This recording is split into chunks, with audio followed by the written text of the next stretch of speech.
नमस्कार। रोग लगातार क्यों बढ़ते जा रहे हैं? ठीक क्यों नहीं हो पा रहे हैं? क्या कारण है कि खूब प्रयास करने के बावजूद भी रोग दिन प्रतिदिन अपना शिकंजा हमारे शरीर पर कसते चले जा रहे हैं? सबसे बड़ा कारण है कि हम रोगों को जड़ से खत्म करने का प्रयास ही नहीं करना चाहते। हम तो चाहते ही ये हैं कि कोई हमको कोई नुस्खा दे दे और उसकी वजह से जो सालों से रोग हमें परेशान कर रहा है वो ऐसे एक सेकंड में खत्म हो जाए, या कोई चूरन मिल जाए, कोई चटनी मिल जाए, या कोई गोली या दवाई ऐसी मिल जाए कि हम और कुछ भी ना करें, हम अपनी जीवन शैली में परिवर्तन ना करें, हम केवल वो दवाई खाएं और बिल्कुल ठीक बने रहें। और फिर आजकल लोग भी यही बताना शुरू कर गए हैं कि एक ये चीज है, इसको आप पानी में मिला के खा लो, एक ये चीज है, इसको आप शहद के साथ मिला करके चाट लो, इससे रोग आपको जीवन भर छू भी नहीं पाएगा। बोलने में तो बहुत अच्छा लगता है, लेकिन ये संभव नहीं है। रोग शरीर में तब आता है जब शरीर की जो कार्य प्रणाली है, जो फंक्शनल कैपेसिटीज हैं, वो गड़बड़ होती हैं। और उनका गड़बड़ होना इस बात का परिचायक है कि कहीं ना कहीं जीवन शैली में बहुत ज्यादा निष्क्रियता बरती गई है, जिसको इनएक्टिव लाइफस्टाइल बोला जाता है।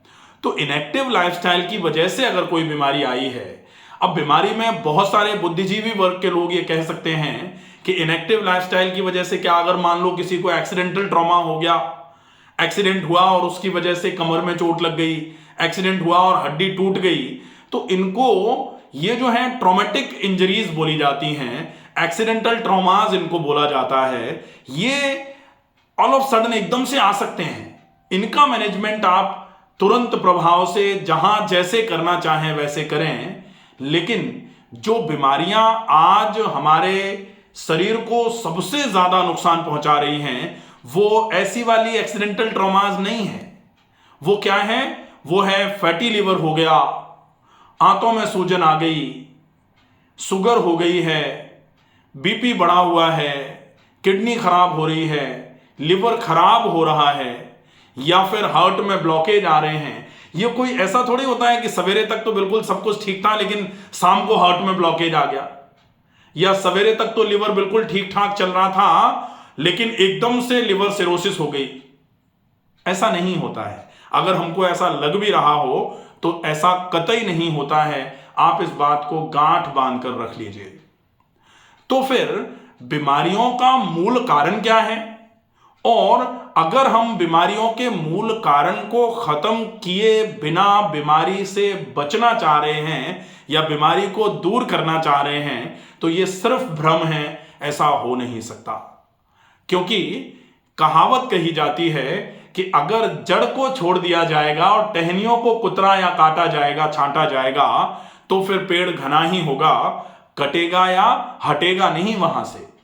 तो ऐसे ही अगर बीमारी की जड़ को छोड़ करके, अगर बीमारी के सिम्टम्स, जो बीमारी की शाखाएं हैं, जो बीमारी की ब्रांचेस बोला जा सकता है जिनको, अगर उनको काटेंगे जड़ को छोड़ करके, तो फिर बीमारी भी शरीर में अपनी जड़ें धसाती चली जाएगी, मजबूत होती चली जाएगी।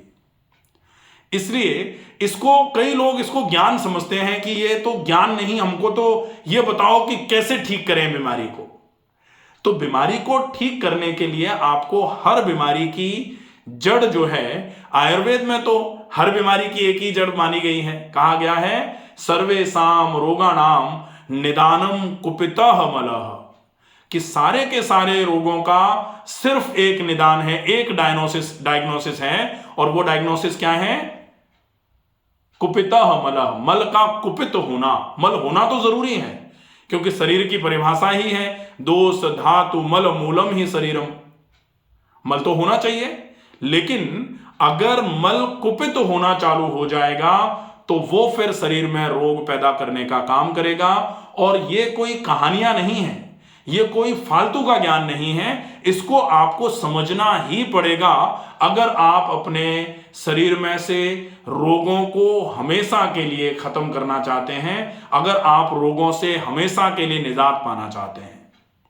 कैसे? आप एक बात से समझें कि जो घर में आप लौकी या गाजर या फिर किसी भी चीज का जूस निकालने के लिए जूसर लेके आते हैं, और जूसर के साथ में जो यूजर मैनुअल आता है कि आप धीरे धीरे करके उसमें गाजर डालें या फिर मूली डालें या फिर लौकी डालें, और धीरे धीरे करके जैसे जैसे जूस निकलता जाए आप उसमें ऊपर से धीरे धीरे करके डालते जाओ, और आप ऊपर से एकदम से ठूसा ठूस उसको भर दो जल्दी जल्दी, तो फिर क्या होगा? जूसर जाम हो जाएगा, मोटर चल चल के जल जाएगी और जूसर खराब हो जाएगा। ऐसे ही अगर हम अपने शरीर को इसी भांति समझें कि शरीर में जिन चीजों की आवश्यकता है उन चीजों को उतनी ही मात्रा में और सने सने आप शरीर में पहुंचाएं, तो शरीर अपने आप को ठीक बना के रखने की पूरी कोशिश करता है और शरीर बिल्कुल ठीक बना रहता है। लेकिन अगर हम जल्दीबाजी में खाना खाने लग जाएं, व्यायाम बिल्कुल भी नहीं करें, श्रम आजकल धीरे धीरे करके खत्म होता चला जा रहा है, मैकेनिकल युग आ गया है, मशीनों से काम हो रहा है, आप एक जगह से दूसरी जगह तक जाते मशीनों के माध्यम से हैं, साइकिल, मोटरसाइकिल या फिर गाड़ियां, कार, या फिर एयर जो रूट है उससे आप एरोप्लेन के माध्यम से जा रहे हैं। आप कपड़े धोने के लिए मशीन आ गई, बर्तन धोने के लिए डिशवॉशर्स आ गए, पोछा लगाने के लिए मशीनें आ गई। तो जो भी काम शरीर से लिया जाता था, आज से बहुत समय पहले जब लोग पहले चारा अपने गाय भैंस बैलों के लिए हाथ से काट करके उनको खिलाते थे, उनको राहत मिली जब मोटराइज्ड चारा काटने की मशीन आ गई। उनको हो मजा आ गया, कितना पसीना निकालना पड़ता था सवेरे सवेरे, अब वो नहीं करना पड़ेगा। लेकिन वही पसीना अब लोग जब टहल टहल के रोड पर निकाल रहे हैं, या फिर दौड़ दौड़ करके रोड पर निकाल रहे हैं, और निकाल रहे हैं या मजबूरी में निकालना पड़ रहा है उनको, क्योंकि उनको कहा गया है कि अगर नहीं निकालोगे पसीना तो इधर ब्लॉकेज हुआ जा रहा है, तो इधर लिवर पर फैट जमा होता चला जा रहा है। अगर लगातार फैटी लिवर बना रहा तो लिवर फाइब्रोसिस हो जाएगी, लिवर सिरोसिस हो जाएगी। तो मजबूरी में बेचारे सवेरे सवेरे जागना पड़ रहा है, सवेरे सवेरे जाग करके उनको टहलने के लिए, दौड़ने के लिए जाना पड़ रहा है। ये जरूरत ही नहीं पड़ती थी जब श्रम हुआ करता था। तो सवेरे भी श्रम, दोपहर में भी श्रम कर रहे हैं लोग। अब आजकल तो दोपहर में तो खैर अपने अपने काम में, और काम कौन सा? एक जगह बैठने वाला, लगातार एक ही जगह बैठे हैं। जिन लोगों को एक जगह से दूसरी जगह जाने वाने का काम होता है ना, वो कहते हैं हो हमारा तो काम ही बेकार है। अच्छा काम क्या है? एक जगह, और वो भी एसी लगी हुई है, उसमें बैठे हैं, बिल्कुल हिलना नहीं है, और कमर को भी हिलाना है अगर, तो आपको पूरा ऐसे करके कमर को मोड़ने की जरूरत नहीं, कुर्सी ही मुड़ जा रही है। आप देखें, मैं भी बैठा हूं इस कुर्सी पर। लेकिन सवेरे शाम अगर आप यहां बैठ के रहने के लिए और बैठे रहने के बाद भी बीमार ना हो, यह व्यवस्था अगर आप चाह रहे हैं कि आपको काम पूरे दिन करना है, करो। ऐसी कुर्सी पर बैठो, बिल्कुल मत हिलो, खूब एसी में बैठो, लेकिन इस व्यवस्था के लिए आप सवेरे और शाम को व्यवस्था बना के रखने के लिए व्यायाम करो। अगर व्यायाम नहीं होगा तो फिर ये बैठक जो है ये बहुत भारी पड़ती है। और ये मैं नहीं कह रहा, ये आज से कुछ समय पहले ग्लोबल लैंडसेट की एक रिपोर्ट आई थी कि फिजिकली इनएक्टिवनेस जो है वो भारत में भयंकर बढ़ती चली जा रही है, और भारतीय युवा जो हैं वो फिजिकली इनएक्टिव होने की वजह से बहुत ज्यादा बीमार हो रहे हैं।